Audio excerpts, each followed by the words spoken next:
नमस्कार, मैं सदर सैफी और आप देख रहे हैं हमारा खास बुलेटिन। यूपी में PDA versus DMP booth level पर चला अभियान। क्या मायावती बढ़ाएंगी अखिलेश यादव की टेंशन? उत्तर प्रदेश की सियासत में इस वक्त हर राजनीतिक दल 2027 के विधानसभा चुनाव को ध्यान में रखते हुए अपनी रणनीति बनाने में जुटा हुआ है।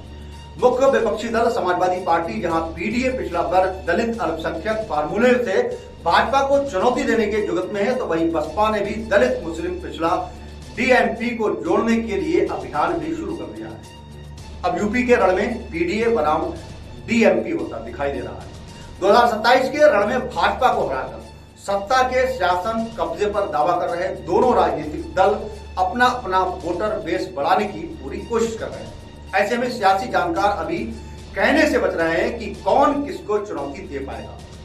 हालांकि वे इतना जरूर कह रहे हैं कि मायावती के नए डीएमपी दांव से अब तक पिछड़ा दलित अल्पसंख्यक पीडीए फार्मूले को अचूक हथियार मान रहे हैं। अखिलेश यादव को थोड़ी टेंशन जरूर हो सकती है। बसपा नए अभियान के तहत हर विधानसभा क्षेत्र में दो संयोजक बना रही है।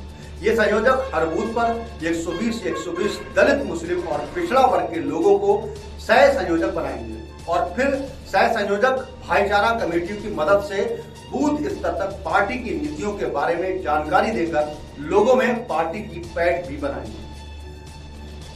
बसपा सुप्रीमो मायावती ने बीते 9 अक्टूबर को काशीराम परिवर्तन दिवस के बाद एक तबातोड़ 4 मीटिंग ली और सख्त निर्देश दिए कि वे पार्टी का जनाधार बढ़ाने के लिए अभियान शुरू किया जाए।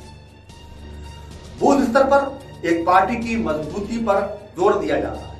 मायावती ने 4 बार मुख्यमंत्री रहते हुए दलित मुस्लिम और पिछड़ा वर्ग के लोगों के लिए क्या क्या कार्य किए उसकी सूची पार्टी अधिकारियों को बनाकर सौंपी गई है। वहीं सपा के पीडीए की काट के लिए बसपा भी इन्हीं वर्ग के लोगों को पार्टी से जोड़ने के लिए मैदान में उतरी है। बसपा के लखनऊ मंडल के कोऑर्डिनेटर सरवर मलिक ने लगातार विधानसभा क्षेत्रों में बैठक कर संयोजक बनाने के काम में अपनी अहम भूमिका निभाना शुरू कर दी है। बूथ स्तर पर पदाधिकारियों को निर्देश दिए जा रहे हैं कि वह छोटी छोटी टोलियां बनाकर लोगों के बीच में जाए और उन्हें बसपा से जोड़ने का काम करें।